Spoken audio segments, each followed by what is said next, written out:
Welcome to Why They Play the Game, a show created to discuss the NBA on and off the court. I'm just one of your hosts, Michael Eric Owens. And I'm Ken Hayes. Hey, my brother, how you doing? I'm doing good, man. How you doing? Man, I'm doing all right. We're going to talk a little WNBA. We're going Oh, to talk about the W W. today, folks. So, Ken, 5 games left in the season. We're going to talk a little bit about here in a minute about the playoffs lineup so far, folks.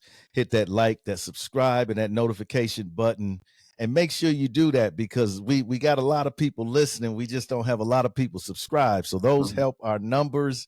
They help us push it out. So by all means, hit that like, that subscribe, and that notification. We will deeply appreciate it. So, brother, we've been watching all year. What are your thoughts? Well, Mike, I think the season ends the 19th of this month, and the playoff starts the 21st. So we see Las Vegas have their ups and downs throughout the season.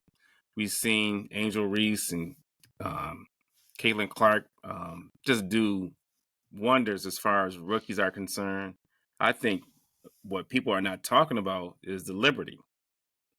They've never won a championship, but I think this is their year to win. I may be getting ahead of myself. I know playoffs haven't started yet, but looking down the road, I think their chances are good as far as taking it all, Mike.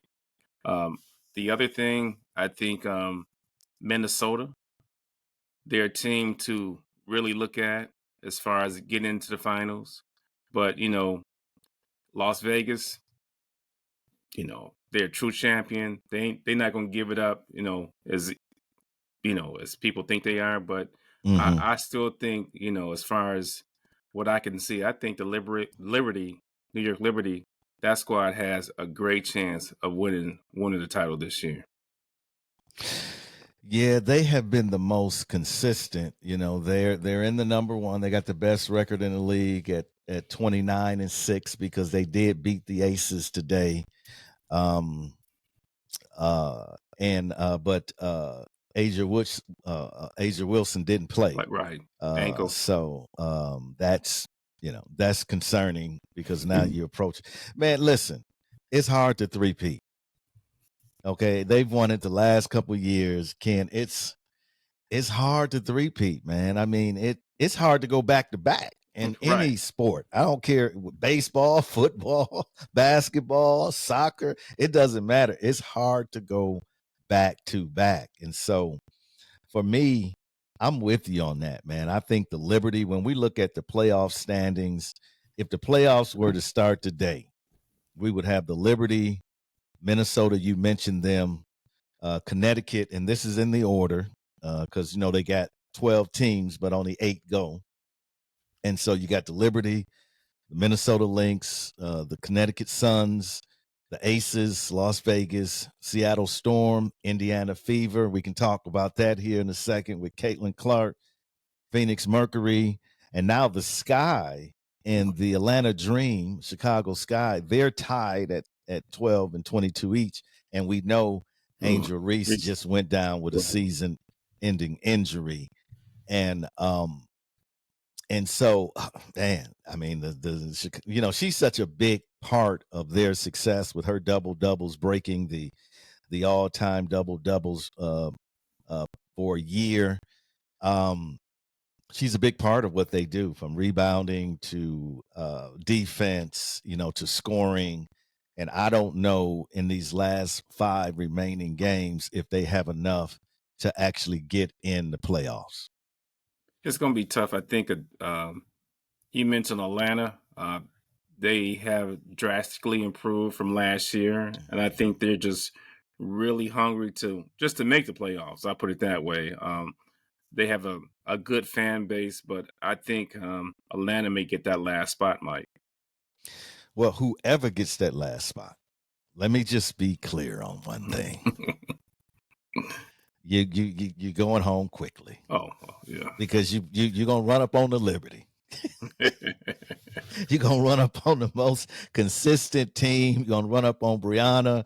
You're going to run up on Inescu. You're going to run up on the most consistent team in the W all year long, Ken. And I'm with you. And, they've been to the finals. So they've been knocking on the door, as you mentioned before. And I just think it is their year.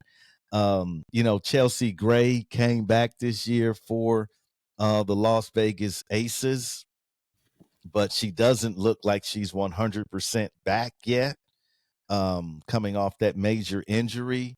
She's a big part of their success, man.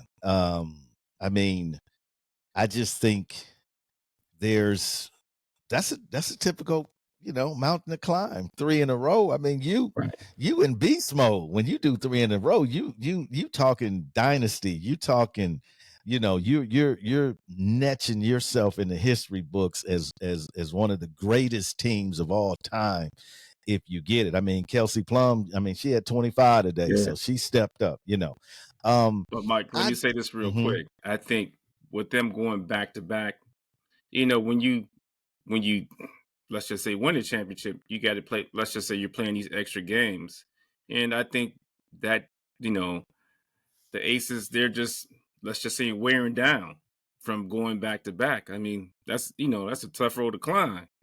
Ken, let me throw something in there on you too. The Olympics. Oh yeah. You have multiple players from the Aces playing on the Olympic team. So when you think about winning 2 championships, and I know their season is shorter, I get that, but they go play ball. They don't go and sit around and have some pina coladas and all that. They out there working on their game, man, trying to come back better and earning that money. So they are going to be playing, and they have been playing. So think about the Olympics that they had to go through, and to break away from the season and then to come back and compete again. The men season was over. You had some folks went home and start working on their game, and now they still have time before the season start. This hit the W smack in 3/4 of the season. So I agree with you. That fatigue factor is huge, man. It's huge. But if you want to be among the legends, if you want to be mentioned among the greats, this is what you do. You dig down, you get in that playoffs, and you show them that no, we're still on top. And so the Aces are the champ. You got to beat the champs. Right. We can say the Liberty looks great. We didn't even talk about the Suns, the Connecticut Suns, they look great. You got the Minnesota Lynx, you've already mentioned them. But I just feel like you do, Ken. I feel like the Liberty has been playing some outstanding, consistent ball, and them in Minnesota are the only teams that are in single digit losses, and so you can tell they've been consistent all year long. If the playoffs started today, the Phoenix, the Phoenix Mercury would be getting Minnesota, and the Connecticut Suns, bro, would be getting Indiana. Well, time for Indiana to go home. So let's talk about, man. I want to mention something that I think I don't even know how to weigh into this conversation, Ken, but I'm gonna do my best to kind of just weigh in for a minute, because it is a conversation that really has disturbed me quite a bit when I hear these black male commentators coming out defending Caitlin Clark. And this is what I'll say. I think men, and I'm going to talk about particularly in the analyst industry, have a difficult time understanding the competitiveness of women. Like, we would never use a term that LeBron James is jealous of KD, or Steph Curry is jealous of Anthony Edwards, or vice versa. That's a term that you try to push on women. And the reality is, these women have just as much heart and competitive spirit as guys do. And when Caitlin came in the league, she came in with so much hype and how she was going to transform the WNBA. You have superstars there already. There is going to be a massive pushback, not because they don't like her, but because they are competitors. Right. And if you tell me the dude on the other side is that dude, he got to prove it to me, man. I don't want to hear that. You know what I'm saying? And I got some things that I want to say about that. And I think a lot of that has got caught up in this, everything is politicized in our country, Ken. Everything comes down to this racial question. It's not Caitlin's fault. Caitlin's just balling. She's just doing her thing. She didn't ask to be the spokesperson for this, that, and the other thing. But we know we have the great white hope, and we have all of these ideas in our society. Happened with Tim Tebow, happened with all these different guys, Johnny Manziel. It happens all the time. Christian Laettner. It happens all the time. It even happened with Larry Bird. But Bird happened to be a beast. And so that conversation went away. Just like that conversation is going to go away with Caitlin because she is the real deal. She's a heck of a player. You cannot deny her skill set, man, and what she does on the court. But the reality to me is you can talk about the same thing. I can talk about how good a player she is, but I can also talk about, guess what? How many other great players are there? And how many other great players are worthy of that sort of attention? I mean, that again, I don't understand Barkley and all these other kind of dudes that are coming out and saying how the WNBA hates Caitlin. They don't hate Caitlin. This is competition, man. You should At already its know best. They should already know that, Ken. So it bothers me that maybe these guys are in a silo. Okay, maybe they're so locked up in their small little corners and they see the world a certain way and they don't sit back and try to, I think, analyze it from an outside perspective. And clearly, man, there are you cannot tell me Caitlin Clark is better than Breonna Stewart. We shouldn't even make that comparison, right? But Caitlin's more popular. I'm good with that. I'm good with her popularity. I think it's great for the game. I think it's great. It's putting folks in seats. I'm good with that. Putting more The eyes on the problem I game. have, the problem I have, Ken, is let's also talk. This is the opportunity, since there's more eyes on the game, to talk about other stars of the game. And that's not what we hear. The narrative is strictly how people don't like her, how she's getting flagrant. Now, let's talk about the GOAT. What happened with Detroit? Stop it, folks. These are competitors, and women athletes need to be treated just like male athletes. Stop making an exception for them and talking to them in languages that I think are disparaging. They are athletes and they're competing. And when you get on those lines, Ken, listen, we ain't on the same team. We enemies right now. We competitive. Hey, come on, man. What they say, the GOAT trying to take your heart. You see what I'm saying? Like that is why we love sports. We love the competitiveness. And I wish these guys would step back, understand that they can have a nuanced conversation about this and grow the game instead of putting people in different camps. Because I'm like, man, so should I got to get in Reese camp now? I can't. I got to get. I'm in Caitlin camp now. Like, I just want to just love the game and watch the game. Right. And it's the commentary that is pushing folks against that. Nobody hates Caitlin Clark. This is competition, folks. But Mike, I think that, to me, I think it's more of a selfish perspective as far as their part is concerned. I'm going to make this bold statement and I'm going to get the attention. I'm taking attention off of the player or the WNBA player, no matter who it is, and I'm bringing it to me. So I'm making this, like I said, this bold statement, and I just think it's just unfair. The thing about it, as you mentioned, we put more eyes on the WNBA, in which it should be. And I think for it to grow, more eyes has to come to it. But to, just, I would just say, diminish a player or the game, to me, is just unfair. And I think we do a disservice by doing that.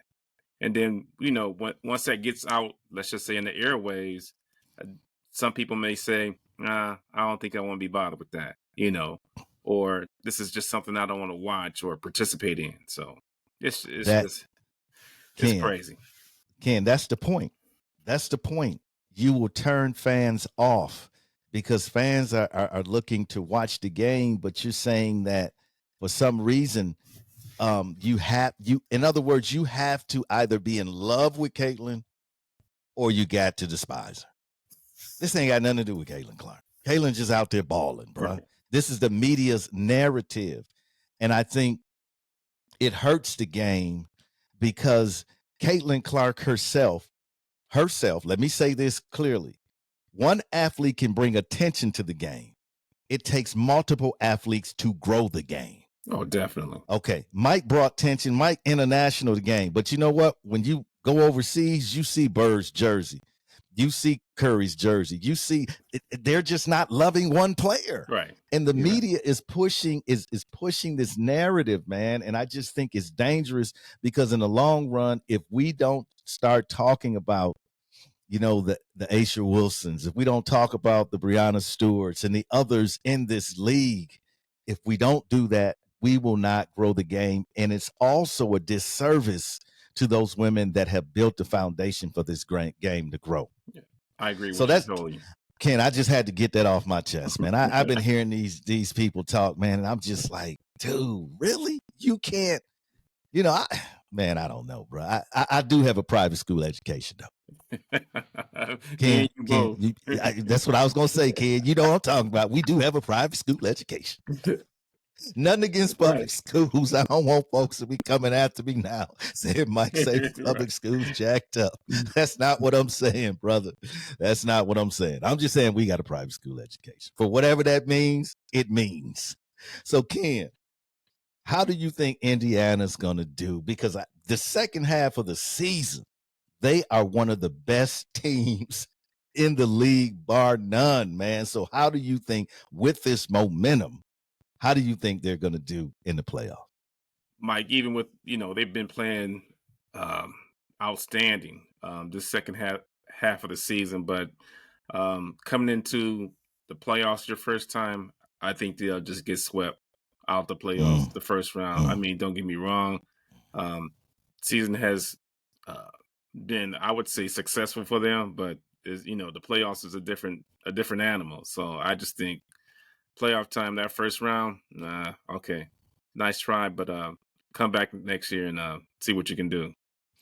Is Caitlin Clark a generational talent? Now, if she's a generational talent, and I'm not talking about we past debating whether or not she's a great player.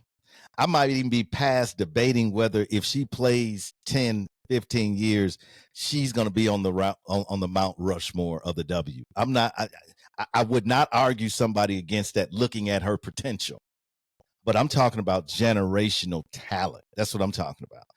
If Caitlin is a generational talent, they coming out of the first round. Mm-hmm. They're not coming out of the first round. Ken, I'm not saying they are, but I'm saying if she's, what I'm saying, if she's a generational talent, she's gonna take her game to the next level. She's gonna do something phenomenal, and then coming out of the first round. If she's a generational talent, right? None of that other stuff we debate. None of that other stuff. Her, how good she is, how smooth she is, how well she shoots, her playmaking ability. We're not going to argue that because that is all there. She's proven that. But is she a generational talent, folks? Folks, we want to hear from you. Is Caitlin Clark a generational talent? Will she do something as a rookie to take her team deep in the playoffs? Or is it more like Ken say, it's all about experience, baby? I summed it up for him. It's all about experience, baby. So we both going with the Liberty. I think we're comfortable with that pick. Oh yeah. For okay. Hey, listen, I'm sorry, Aces. I'm not going against the champs. I just think with everything back to back, the Olympics, and Chelsea Gray just coming off that major injury we just heard about. Angel We don't know Wilson. how severe, Well, serious her and injury is. Man, it's all about health at this time anyway. right. You know what I mean? And so we'll have to see. Folks, tune in because I'm telling you, man, there is some great WNBA games Right. happening. And we'll have to see. But we cannot close this because we're going back. You know, we always going from now on, we're gonna go back and look back and go old school on you. But in the NBA, but rookie of the year.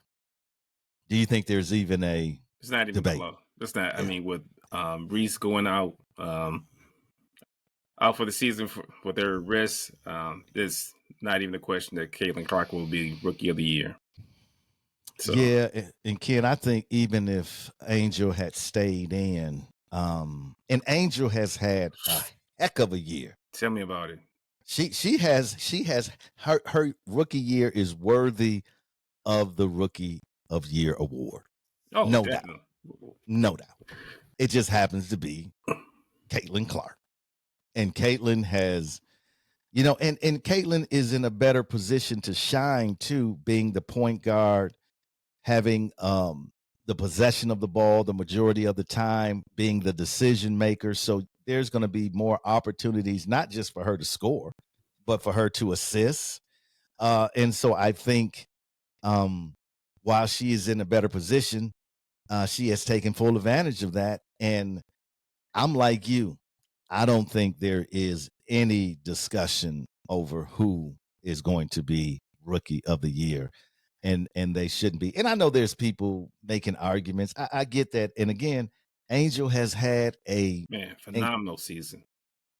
You couldn't ask for more. I mean, could not. You in the positions that she's in, right? Because she is in a position where she's got to move, she's got to get the ball. She's not making those decisions, right? Right. And so anytime you got somebody that is that ball dominant, the Jokic of the world, the LeBrons of the world, the Giannis of the world, the Embiid of the world, those are your MVPs, baby, if they playing at that top level. And so yes, I would say, in a nutshell, she's going to get that rookie of the year, and she's broke countless records, just like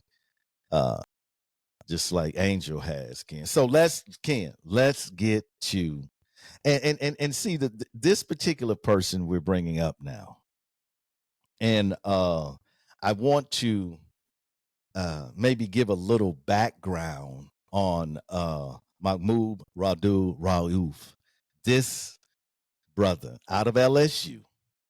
When we talk about a shooter, oh man, okay, and see, this is the modern game looks at Steph, Clay, might even drip back to Ray Allen, Reggie Miller, but what people don't understand, Mahmoud was Ken. What was he like?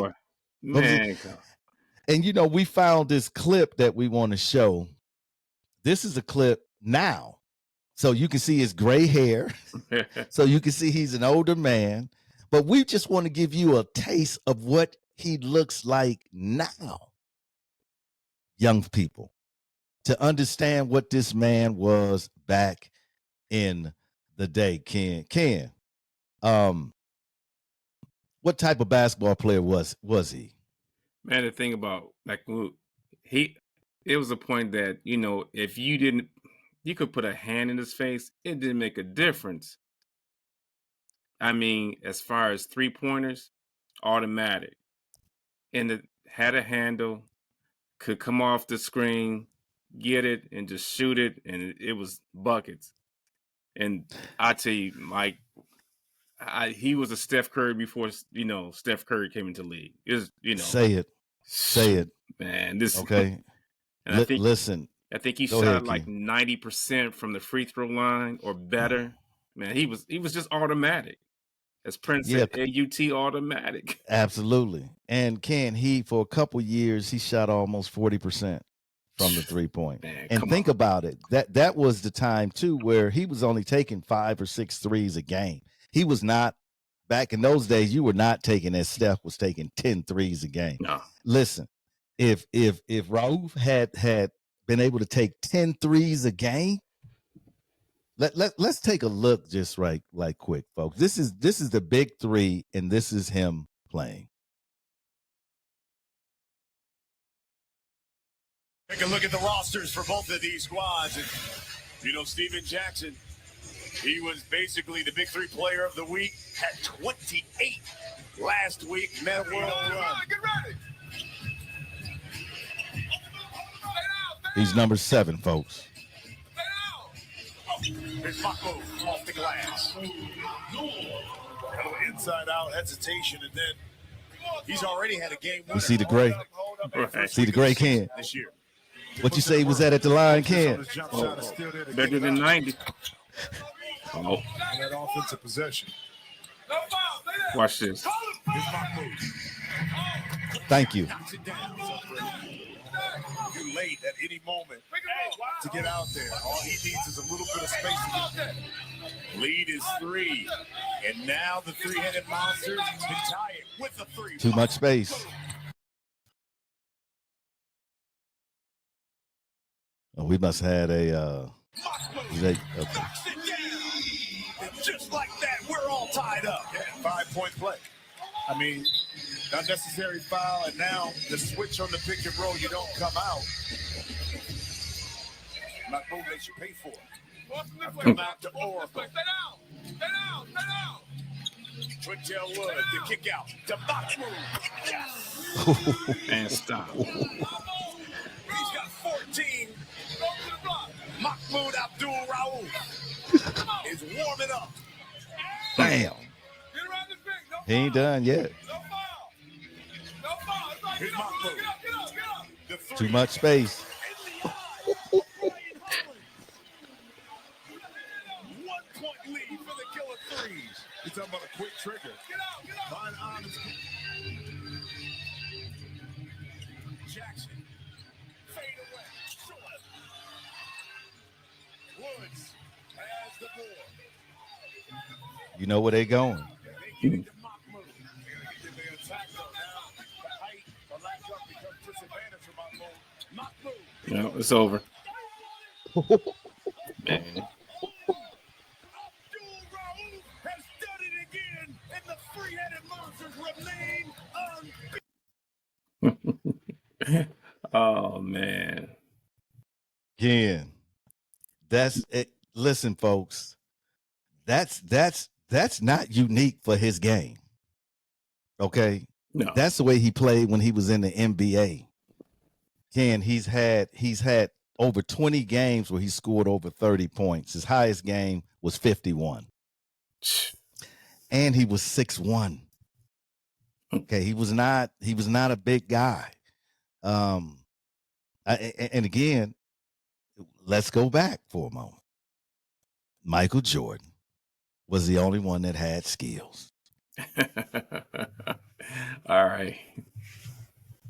So talk about that, Ken. So, Mike, before we get into he played with Shaq at LSU. Mm-hmm. Spent most of his NBA career with Denver Nuggets. Mm-hmm. But we do have to bring up the fact that let's just say we'd call it controversy. I just call it him, when he changed his name. And then, he wouldn't come out until the Pledge of Allegiance or the national anthem was over and done with. Now, Ken, let me just interject you. Okay. Pre-Kaepernick. Oh, right? Yeah. Right. Okay. Yeah. Okay. Let's get some little history. Thank you, Ken. Go ahead. So he would, sit, be, let's just say where most NBA arenas have like a curtain or whatever the case may be. He would stand back there. And so the NBA had a policy where, you had to stand as far as when the national anthem was concerned, got fined and, and everything. He did it. Got suspended. Got suspended. Mm-hmm. And he did it for, his reasoning and plus his religious reasonings also. But the thing about it, Mike, I'll say this is that, if you want to say who's the best shooter in the NBA, I'm talking about, since the conception, he got to be in the top 10. Minimum. Absolutely. he may be in the top Absolutely. 5, tell you the truth. He in my top 5. Absolutely. Okay. And then I think his last year with Denver, I think that might have been his 8th or 9th year in the league.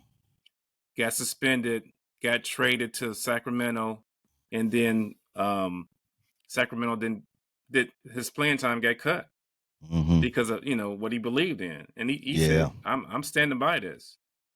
And Mike, the sad thing about it, is that I thought the NBA was just doing some, as far as I'm concerned, was just injustice as far as based on his career was concerned.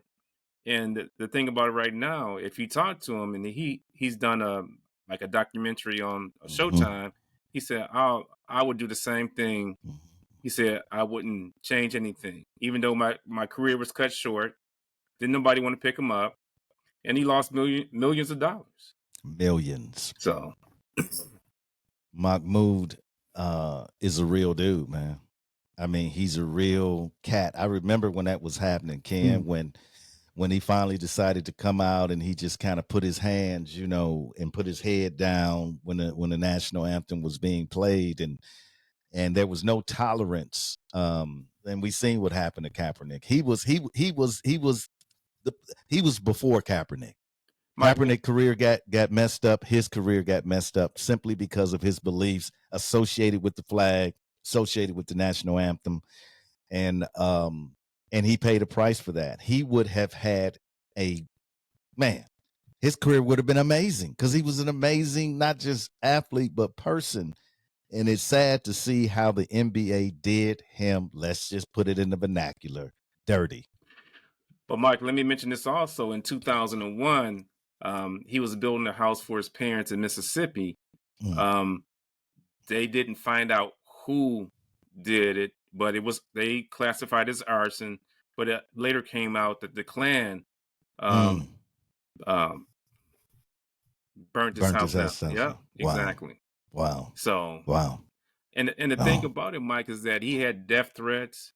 They had to have extra security for him or just for the team when he went to go visit other cities and things like that. So that takes a toll on anybody. I don't care who you are. So you got to give it up to him. Oh man, I have big respect for him. Big respect for him. And I don't think the story of basketball can be told without telling his story. And the fact that he was one of, you talk about these athletes, man, that have, because of their beliefs, the Muhammad Ali's. You talk about these athletes, the Colin Kaepernick. You talk about these athletes that have lost it all, Ken, because they stood up for what they believed. And the league is much more progressive today, but not back then. No. Back then, you needed a suit and tie. Let's keep it real. You better come dressed up to the game. No tattoos. Back then, the league was not as progressive. And I think people that are not basketball historians don't understand that, right? What we're trying to do on why they play the game is to let you know that, listen, there's nothing new under the sun. Before he changed his name, Chris Jackson, before he changed his name, and start to live this lifestyle, which wasn't harmful to anybody. He didn't hurt anybody. And I thought we live in a country where, quote unquote, you have freedom of speech, but it's only freedom of speech for some folks, right? Let's just be honest. Some people are not allowed those same luxuries. And clearly he wasn't. Craig Hodges is another. We haven't talked about him, but he's another one that we could come up. Folks, there have been black athletes that have stood on principles and have lost their careers, and he happens to be one of them. But I want to encourage you, go back. He's got plenty highlights out there. You can watch him, like Ken say, he was cooking them in Denver. He was cooking them in college. He was cooking them in the pros, period. So go out there. He was even in the dunk contest. Yeah. You remember Ken? Yeah, he was 6'1" in the dunk contest, man. Right. But they ain't got skills, though. It don't take no skills to dunk, though. I guess, just anybody can dunk, right? Man, I haven't even heard that man come out and say anything, bro. But I'm still saying, man, come out and apologize, man. Put these boys at ease. And I was listening to Marcus Johnson, and he did not get in the Hall of Fame again, which I just, man. Anyway, we gonna do a show on why Marcus Johnson deserves to be in the Naismith Hall of Fame. We're gonna do a show on that. It's ridiculous he's not in there. But I heard them he had Mark Spears on, and they were talking about Anthony Edwards, and Marcus just made true, like the old cats are like, why do you guys have to talk so negatively about us to make you look good? Like, why you call us plumbers and firemen and nobody has skill? Like he points out, not in any other sport. Man, Babe Ruth is honored. Oh yeah. Ken, when you look at these other sports, man, whether it's soccer, whether it's tennis, whether it's this, they never say, and Babe Ruth couldn't play today. You never hear baseball. Why? Because they respect the game. They respect the game. They respect people that come. And let me say this to you, young NBA players. Stop it. Respect those who have went before you and paved the way. Man, come on. How can you not respect Clyde Drexler? Oh, man, come on. Elijah Waugh, Shaq, the GOAT. We can even Kenny Smith. We can even go on and on. Vince Carter, Penny Hardaway. I mean, come on, like respect those who have went before you, because it's not a good look, man. It just can't. It's not a good look. These young brothers, man, looking back on the game that they love, saying that these guys couldn't even play. Oh, they can't even play. They couldn't even play in our league. What? That's just tough, Mike. You got to, Mike. You to think about it. Let me say this: is that these young players, they really need to go back and look at the game and its inception and kind of go through that timetable and look how the game has progressed and look at I'll say, great players that played before them and appreciate it. I think, who does a great job at that is Kevin Durant. Oh, man, come on. Kevin Durant is a historian of the game. Right. Okay. And also, I'm gonna tell you who else is a historian of the game. Kevin Garnett. Yeah. Oh, Kevin Garnett is a historian of the game, man. He respects the game. He's even said when he's with these other cats that have played before him, man, like he's a kid, right? Because he has so much respect for them, and they show him the same level of respect, man. None of these old cats, man, want to see the game that they love crumble. But it seems like the players want to forget the past, man, and say, hey, this is basketball now. We didn't change the game and we didn't this and that. The last time I checked, Ken, it was still 24 seconds on the shot clock. Yeah. Right? You still got 8 seconds to get it across. It's still one ball. The free throw line is still the same. Right? The last time I checked, the game is still the game is going to evolve, and that's the beauty of it. But evolution is based upon what, Ken? It's based upon what came before it. Right. You know what I'm saying? We're not talking about spontaneous combustion here. We're talking about the evolution of the game, Ken. Last word, my brother. Yeah, I think for all of us, we look back, at the game and just, like I said, how it's evolved and just appreciate the players in the past.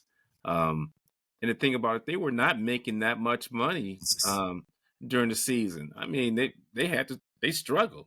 I want to say Magic Johnson was the first NBA player to make $1 million in the season. So come on, man. Listen, folks, the world of sports unites us. Let us take this unity in our everyday life. This is why they play the game.